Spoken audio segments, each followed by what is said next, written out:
Bom, nós voltamos com o Revista Geral. O subtenente Gonzaga ia contar um caso que aconteceu em 97. É sobre a greve dos policiais? Mas é só um episódio. Claro que nós não vamos recontar o caso da greve, muito embora seja apaixonante contar aquilo.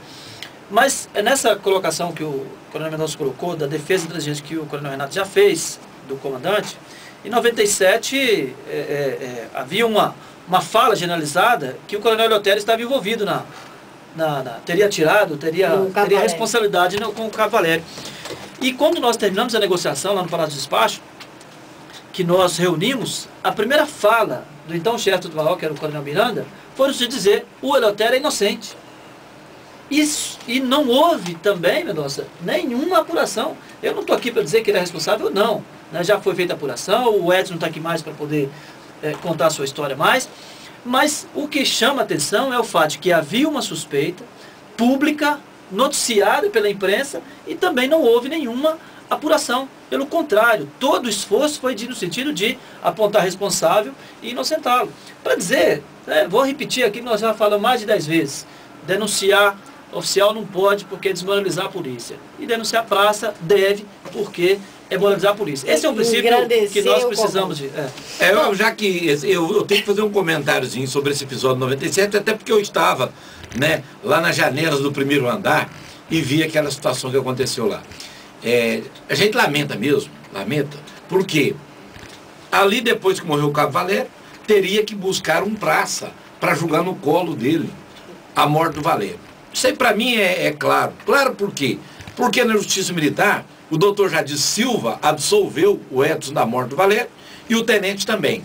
Houve uma condenação entre 5 pessoas de 3-2. No mínimo, houve dúvida. Dois juízes, um tenente e o doutor Jadir, absolveram o Edson. Certo? Mas, se ficasse apurado que foi um oficial que matou o Valério, certo? Esse racha, esse ódio de oficial e praça, estaria cristalizado. Por quê? Nós, oficiais, traímos praça, catando um aumento para nós e deixamos mesmo a ver navios. E ainda vai matar um que está manifestando. Agora, o que a gente lamenta é que as perícias que foram feitas ali, pelo Badam Palhares e Quejandos, perícias assim que depois ficaram assim sob suspeitas. Dizer que o Coronel Eleutério matou o Valério seria uma leviandade. Agora, que várias pessoas atiraram naquele teatro, atiraram. Agora, e os demais que atiraram, por que não apurou realmente? Porque não era interesse naquele momento. Agora, o que o Gonzaga fala é que o Estado de Minas disse que havia resíduos de pólvora na mão. Mas se houve resíduo de pólvora na mão, quer dizer que pela posição que ele estava, até atrás da tropa, pela minha percepção, acho que se disparo houve, teria sido um disparo intimidativo para tentar conter a invasão. Mas mesmo assim, para o alto não seria responsabilidade? Penso assim. Agora, infelizmente, aquele movimento foi, depois que passou aí, o viés que foi feito, foi para caçar lideranças dentro dos batalhões, né? Exatamente. Então, é um negócio horroroso. Nessa direção, independentemente de buscar, de apurar a responsabilidade na morte, mas responsabilidade no movimento, muitos oficiais tiveram e não houve. Então, assim, isso a gente ainda vai ter que lutar muito para que o princípio da inocência e o princípio da responsabilidade seja igual para todo mundo, para que todos tenham o mesmo tratamento. Seja para provar a inocência, seja para provar a culpa. Pois enquanto isso não acontecer, obviamente que passos largos já foram dados. Mas enquanto isso não acontecer, você pode ter certeza que vai haver esse clima de ranço entre os oficiais de praça. Porque o praça chega perto de mim e fala: Mendonça, presta atenção só, vocês são traíra demais aí. Mas por que nós somos traíra? Ele falou: quando eu trabalho na viatura de CPCIA, eu posso ir na casa da namorada dele junto com ele, eu posso ir no bar. Agora, quando eu não estou com ele, se eu fizer isso, é da parte minha. Então, quer dizer, a lei só vale para nós que estamos aí no... Pois vamos falar, pera só um minutinho. Por falar em lei, eu tenho que fazer um comercial aqui, porque se você que tiver algum problema, se você tem algum problema na justiça, principalmente na Justiça Militar, você que é um associado da Ascobom, você pode entrar lá no site da Ascobom e verificar que você tem direito a uma assistência jurídica. Agora, se você não é associado da Ascobom, entre no www.ascobom.org.br e fique sabendo de todas as vantagens de ser um associado à Ascobom, principalmente em relação a assistência jurídica. Não é isso, Coronel Mendonça? Não, exato. A Ascobom, ela disponibiliza, além da assistência jurídica, 2 clubes, né, que é o CELP, que é o clube do Aquaplay, e uma série de vantagens para o seu associado. Mas voltando ainda, Gonzaga, aquela complementação na nossa fala, o que você teria a dizer mesmo? Eu queria dizer o seguinte, olha, o Código de Ética, que para mim foi para nós todos, né? O grande resultado concreto, né, que a gente pode falar que provocou mudanças, que consolidou as mudanças do Movimento 97, ele traz 2 princípios que o RDPM não permitia e que nós temos dificuldade de utilizar. Primeiro, a comunicação disciplinar deixou de ser uma relação de superior para subordinado. Passou a ser militar para militar, não é isso, Mendonça? O militar que encontrar militar na prática de transgressão poderá fazer a comunicação.